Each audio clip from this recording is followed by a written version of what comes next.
la pobreza como un tsunami, vino, y está poco indagado sobre el tema. La concentración de la riqueza, o cómo se genera riqueza y cómo se concentra y cómo se distribuye. Artemio.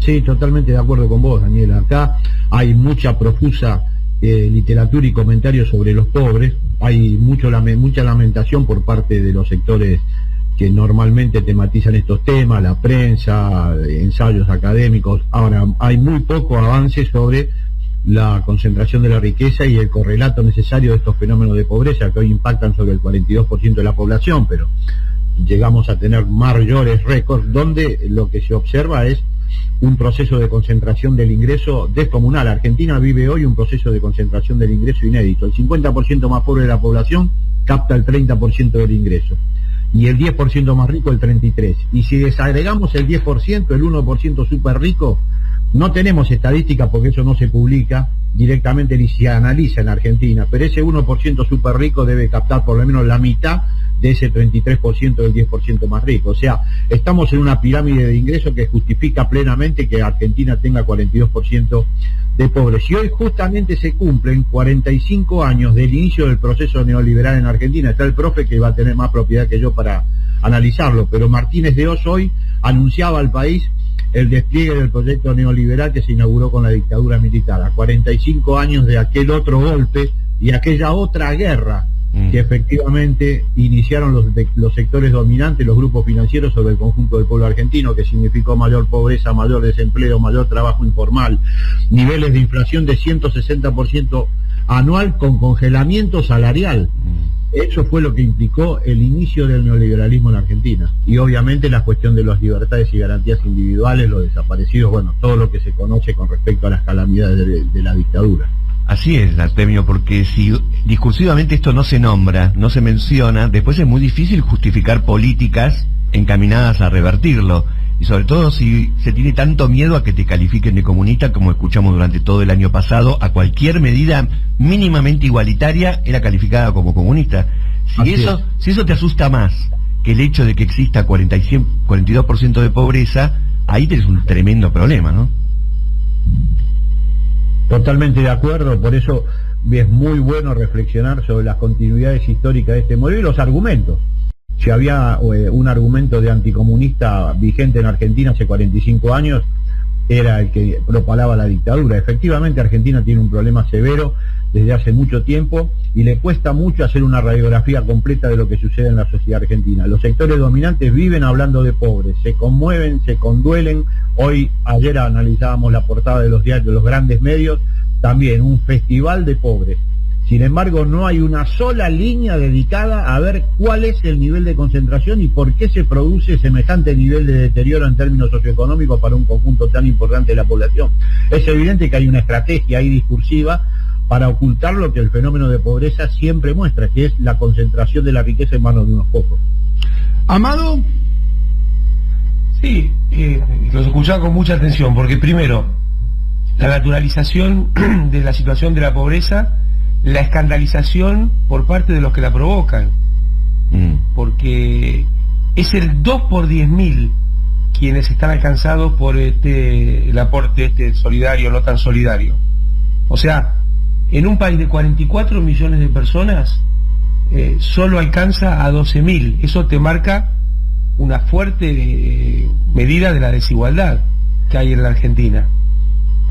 Y es curioso, ayer estaba viendo algunas revistas de estas de ricos, Forbes y esas. Muchos son, o sea, de los 12.000, muchos están dentro de la misma familia. O sea, uno podría decir, bueno, pero vos me comparás familias con personas, 12.000 con 44 millones. No, hay muchas personas de las que tendrían que pagar el impuesto que se repiten en la misma familia, padres e hijos, hermanos, etcétera, etcétera, etcétera. Entonces, la medida de la concentración del ingreso y de la riqueza de ambos, del ingreso y de la riqueza, es bestial en el mundo, pero particularmente en la Argentina. Entonces, acá hay que preguntarse por qué sucede esto, porque esto no es un hecho de Dios ni de la naturaleza. Esto está provocado por el sistema económico social en el cual vivimos, un sistema en el cual cada vez son más los ingresos de las rentas, es decir, de aquellas actividades no vinculadas al trabajo, lo que son intereses, alquileres, y cada vez menos los ingresos provocados o percibidos a partir del trabajo. Esta es una fuente clave de desigualdad. Por eso yo llamo a esta época la dictadura del capital patriarcal y depredador. Bueno, Mark Fisher, Amado, Mark Fisher utiliza Mark Fisher utiliza la expresión estalinismo de mercado.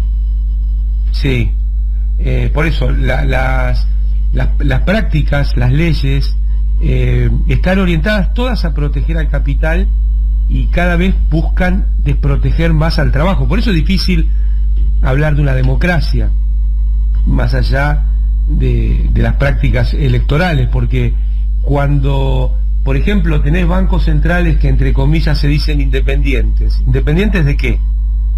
¿No? Porque el discurso de los economistas es, manejan cuestiones tan importantes que tienen que estar por fuera del voto del pueblo, entonces no pueden estar en una situación ni en el poder legislativo ni el poder ejecutivo. Vos fijate, y eso se ha naturalizado también. Entonces los bancos centrales se manejan por normas de Basilea, que son todas para proteger al capital, pero en desmedro de los trabajadores y las trabajadoras. El problema de la economía hoy no es el problema de la escasez, es el problema de la distribución. Y nosotros vamos a facultades donde nos repiten como loros que el problema económico es el problema de la escasez. La opulencia y la afluencia que hay en ciertos grupos sociales te marcan a las claras que el problema no es de ninguna manera la escasez, porque si fuera la escasez no podría haber hambre en un país, o no podría haber desnutrición, como señalabas vos, en un país que antiguamente le decían el granero del mundo y el presidente Macri le decía el supermercado del mundo. Sin embargo, él provocó hambre. Entonces está claro que el problema no es la escasez, el problema de la economía es la distribución. Y no solo en estas cuestiones, las burbujas financieras también son parte del problema de la distribución, porque se producen excedentes, ahorros de tal magnitud que no hay dónde aplicarlos. Entonces se aplican en acciones, en bonos, y estos alcanzan valores que en algún momento demuestran que no tienen ninguna relación con la realidad económica y explotan. Ahora, ¿qué pasa cuando explotan? Muchos gobiernos salen a salvar a los dueños de los bonos sacándole plata a los trabajadores. Lo que pasó en Europa y en Estados Unidos con la salida de la crisis de 2008 es tremendo. Es tremendo porque se aplicaron todos los esfuerzos a sostener a algunos bancos, no a todos, y a sus directivos, y a que pudieran cobrar los bonos de cientos de millones de dólares que venían cobrando antes de la crisis. Entonces no pasa de casualidad, y tenemos que tener mucho cuidado con la retórica alrededor de todo esto. Por eso cuando en el comunicado del otro día del ministro Guzmán dice que hay que tomar medidas tendientes a calmar la economía, lo que tendría que decir es a calmar a los dueños de la plata, y que está mirando eso, porque la economía no es ni un mar ni una persona, que sería la naturaleza, la humanidad, que se pone nervioso. La economía son personas tomando decisiones. Entonces no hay un ente que es la economía que hay que calmar. Y en función de interés, a vos cuando lo escuchás a Martín Guzmán diciendo en ese tono muy calmo que todos destacan, hay que calmar la economía, un poco de alguna manera el discurso de Guzmán es hay que ordenar la macro, digamos. Yo diría hay que calmar a los ricos, porque las masas populares a las cuales no les llegó el IFE también habría que tratar de calmarlas. O por lo menos hacer que no se pongan más nerviosos. Cuando vos escuchás a Guzmán decir que hay que calmar a la economía, interpretás que Guzmán dice que hay que calmar a los ricos. Y él le pega a eso la bandera del superávit fiscal. Yo si escuchara hay que calmar la economía, me gustaría pensar que la tasa de interés baja cerca de cero, me gustaría pensar que el IFE se extiende, me gustaría pensar que hay cambios en la imposición tributaria que mejoren la distribución del ingreso. Esa sería otra versión de calmar la economía. Pero bueno, parece que ese monstruo que es la economía, que no existe, existen intereses y personas que toman decisiones, se prefiere calmar a eso, o se entiende que calmar a eso son las políticas correctas. Y yo ahí no estoy de acuerdo, porque estoy convencido que el problema económico es el problema de la distribución dentro de los países y entre los países. Si uno mira una tabla de distribución de PBI per cápita, tenés, saquemos los primeros, que son cientos de miles de dólares por año, pero tenés desde $70.000 a menos de 1.000. Y lo que decíamos antes, ¿no? El impuesto a las grandes fortunas en Argentina alcanza a 12.000 personas, que además no están dispuestas a pagarlo, porque consideran que es una exacción.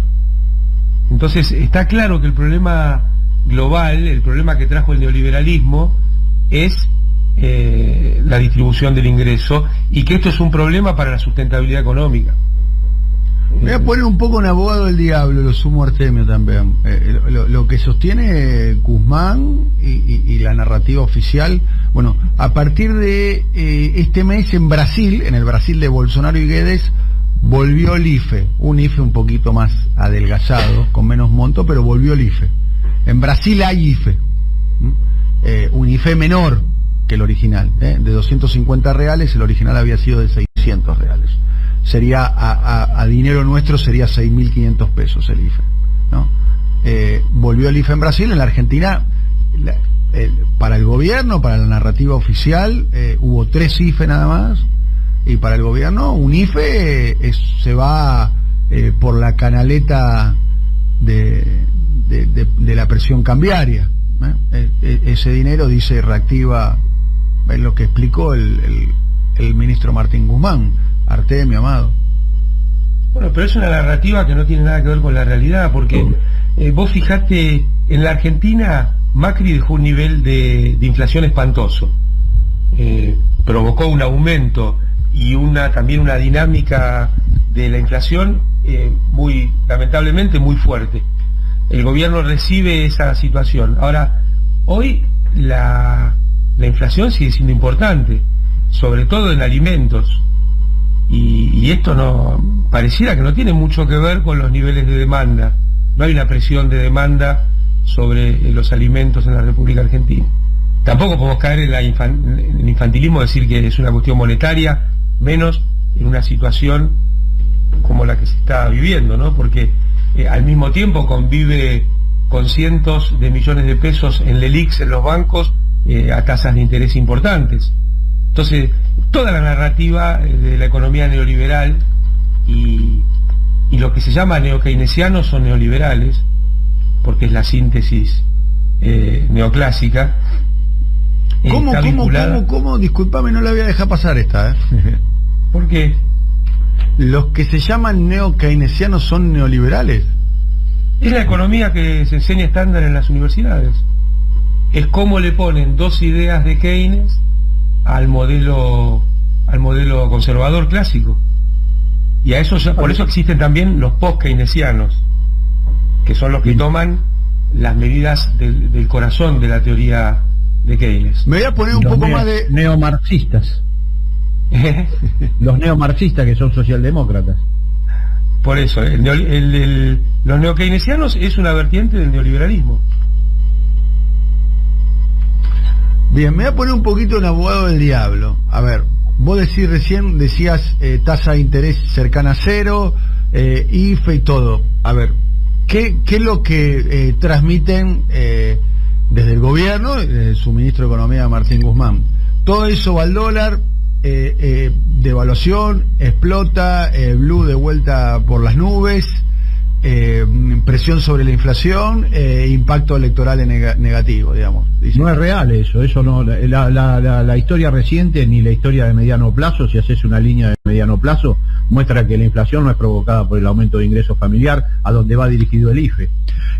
Los trabajadores participaban con el 47% sobre el PBI en 1974. En la crisis del 2001 eso se había transformado en 22%. En ese mismo lapso hubo el régimen de inflación por arriba del 160 anual 180 y 2 ciclos hiperinflacionarios. La inflación está totalmente desvinculada de los ingresos familiares y no tiene absolutamente nada que ver con la capacidad de transferir ingresos por parte del Estado para el consumo de las familias, lo que efectivamente es el IFE. Me parece un error conceptual grande. Yo quiero reforzar esto que dice Artemio, porque es un relato y no tiene ningún asidero con la realidad. Cada vez que en Argentina se bajaron lo que ellos llaman, entre comillas, costos laborales, hubo más desempleo. Cada vez que hubo esos planes de combate a la inflación, terminaron en una situación de mayor inflación. Podemos decir que, bueno, el proceso en términos, digamos, que más cumplió esto fue el plan de convertibilidad, pero te convirtió la Argentina en una olla a presión que terminó en el 2001, ¿no? Pero cada vez que hubo baja de, entre comillas, repito, costo laboral, hubo más desempleo. Cada vez que vinieron con el combate a la inflación, hubo más inflación.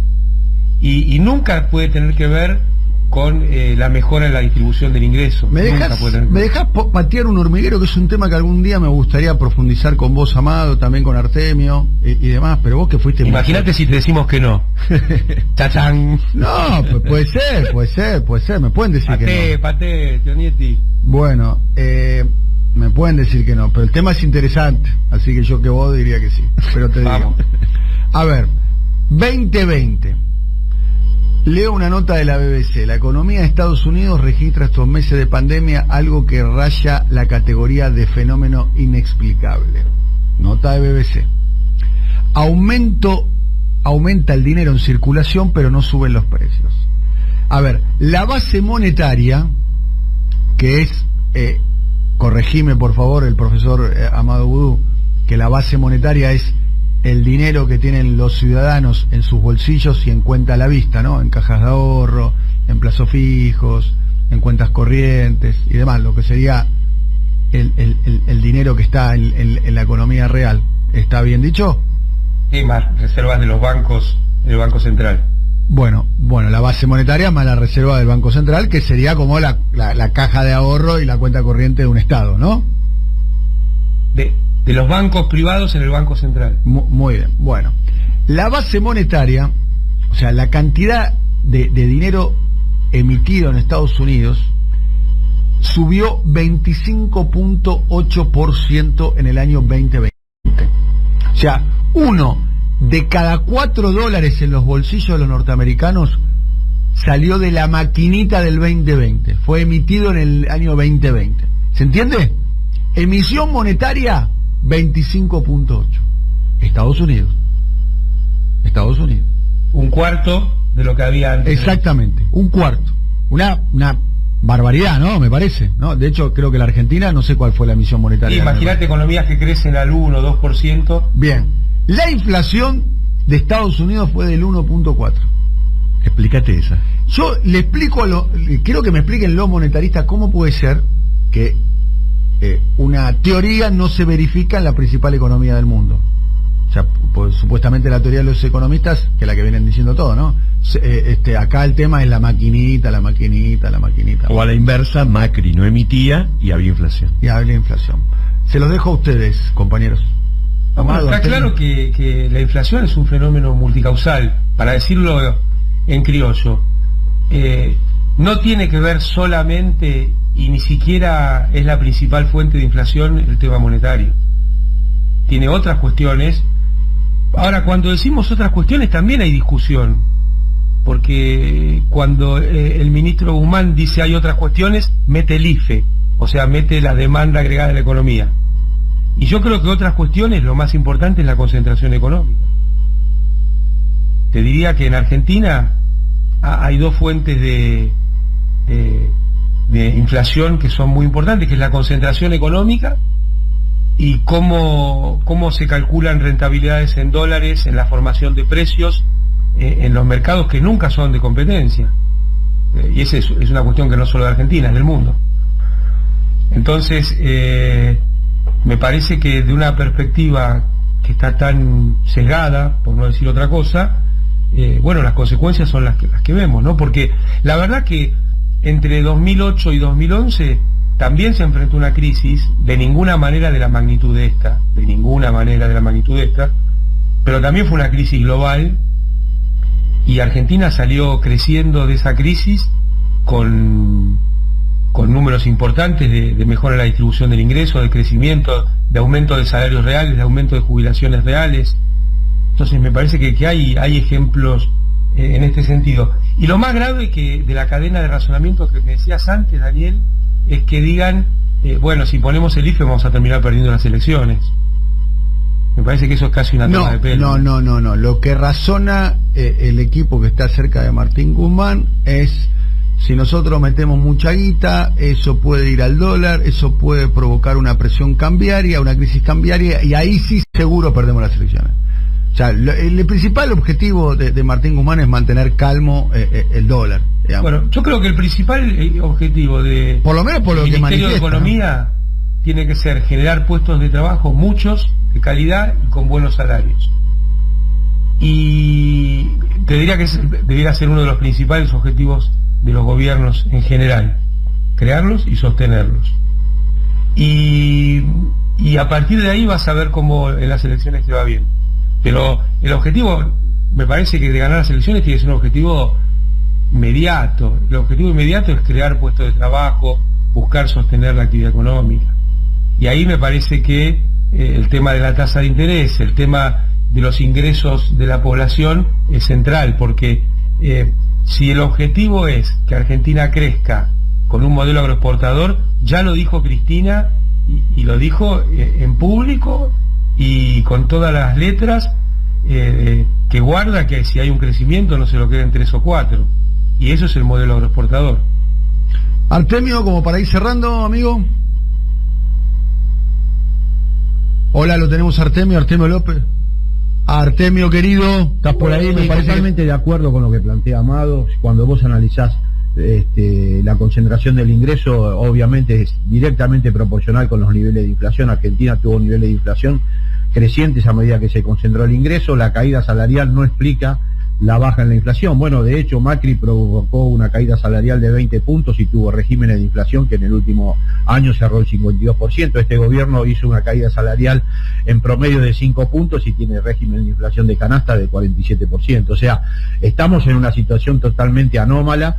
Conceptualmente me parece que la versión que asocia niveles de ingresos familiares y generación de empleo con mayores niveles de inflación me parece que debe ser revisada, porque y no digo casualmente generación de empleo, porque cuando vos generás empleo obviamente disponés de mayor ingreso familiar. Bajo la teoría de la percepción de los monetaristas y la teoría ortodoxa, la generación de empleo sería también una fuente de generación de inflación. Es un error conceptual enorme, y Argentina prueba de que efectivamente eso no sucede. Vuelvo a insistir, caídas salariales entre el último lustro de 25 puntos explican hoy niveles de inflación de 50 puntos para el rubro estratégico, que es la canasta ampliada de pobreza, que es la que hay que medir para observar cuál es la inflación de los sectores vulnerables. Y ahí hay un problema severo en términos electorales. La clase media baja y la clase media, para cual la inflación es la inflación de la canasta básica ampliada, está en una situación crítica. Tienen niveles de ingreso que están creciendo, en el mejor de los casos, con paritarias del 29 al 35, con enfrentamientos de precio que están en torno al 50%, 47%. O sea, hay una pérdida de poder adquisitivo vertical. Las jubilaciones y pensiones crecieron 35.5 y la canasta de pobreza creció 47. Hay un tema central, y eso sí provoca efectos electorales, porque hay un sector de la población que no es cooptada ni por los mecanismos de transferencia de ingresos a través del sistema de organización social o clientelar, lo cual a mí me parece bien porque es un mecanismo de transferencia de ingresos. Tampoco es cooptada por la disputa ideológica. Las fronteras ideológicas son líquidas en los sectores medios y medios bajos, y ahí priva la evaluación de la gestión, y la gestión se evalúa de acuerdo a cómo te va fundamentalmente en términos de ingresos, si hay mayor poder adquisitivo familiar o no lo hay. Y ahí hay un problema para el gobierno de cara a las elecciones, y creo que lo que tiene que resolver, está a tiempo de hacerlo, pero hay que conceptualmente observar bien cuál es el punto de impacto en términos electorales que tiene que resolver esta administración. Bien, por eso dentro del gobierno, cuando preguntamos por candidaturas, el otro día alguien me decía, la candidata va a ser la vacuna y la góndola. Ahí claro, se va a definir la elección. Después, me parece una gran definición. La vacuna y la góndola. Creo que el presidente lo tiene re claro porque lo venía planteando antes de la pandemia, todos estos problemas. Los problemas distributivos. ¿La tarjeta alimentar, decís vos? A mí la tarjeta alimentar es una solución que no me gusta nada. Claro, se lo come la inflación. Desarrolle. No me gusta nada por... Acá se tiran los penales, papá, Vamos, acá se tiran los penales, Si la pones ahí en el punto del penal, lo tirás, No me gusta por motivos instrumentales, o sea, cómo direcciona el comercio la tarjeta, o sea, que provoca más concentración, pero además no me gusta por un motivo... Estaba la guache, ¿no? Ideológico, si querés, que es quién es quién para definir la canasta de consumo de los sectores de menores ingresos. Bien. Y el Estado a la guache también, ¿o no? Si querías ayudar a esos segmentos, le pones más guita a la guache, chao, ¿o no? Bueno, yo creo que frente a la tarjeta alimentar, la alternativa era incrementar la guache. Acá me plantea... Incrementarla porque los niveles de transferencia de ingresos hoy son escasos. Fíjate vos... Usaron la misma base de datos, Artemio. Usaron la base de datos de la guache. Usaron la misma base de datos. Lo que pasa es que la guache es esquinerista. ¿Cómo? Que la guache es esquinerista. Kernerista. Que la guache diga si es esquinerista, ¿no? Sí, pero eso hay que actualizarlo también, hoy con los niveles actuales de canasta básica. Claro. 2 AUH más 2 jubilaciones mínimas o salario mínimo vital y móvil en un hogar tipo no te permiten superar la línea de pobreza. Estoy hablando de 2 AUH, una por cada niño, más un salario mínimo vital y móvil por cada perceptor de ingreso del hogar, de 4 personas. Percibiendo los 4 ingresos, AUH y salario mínimo, no te permite superar la línea de pobreza. Lo mismo las jubilaciones mínimas. Estamos en una situación crítica. Acá un oyente plantea algo interesante. Dice, bueno, pide que después vamos a subir este conversatorio con Amado y Artemio, y dice, Néstor nunca eligió enfriar la economía como salida a la crisis. ¿No? Un debate, ¿te acordás? Contame. Un debate, pero en los medios de discusión. Allá, te diría... fue un debate al final cuando era ministro Labaña y cuando fue ministro Lustó. Esa idea de que no hay que calentar la economía. Sí, la economía estaba sola recalentada. Y un poco es lo que se está debatiendo también ahora, ¿ustedes perciben, sí? ¿A vos te parece que la economía está caliente como para recalentarla? No, pero te pregunto. Ahora es más grave. La gente está caliente, me parece. Claro. Pero vos pensás que parte del gobierno está en esa idea, no bueno, recalentemos la economía, no activemos demasiado. Sí, esta idea neokeynesiana de que si ponés plata abajo va la inflación, me parece que está en el núcleo de ideas de ese debate. Pero contra la opinión del propio presidente, que ha sostenido más de una vez que los salarios, los ingresos, jubilaciones y pensiones tienen que ganarle a la inflación. Exactamente. Hay un problema ahí. Lo ha expresado públicamente. Hay un problema porque no se está verificando en la realidad, ¿no? No. Compañeros, que tengan unas felices Pascuas, espero verlos pronto de cuerpo presente. Un abrazo muy grande, amigos. Igualmente. Igualmente. Gracias. Un abrazo a todas y todos y a cuidarse. Chao. A cuidarse. Señoras y señores,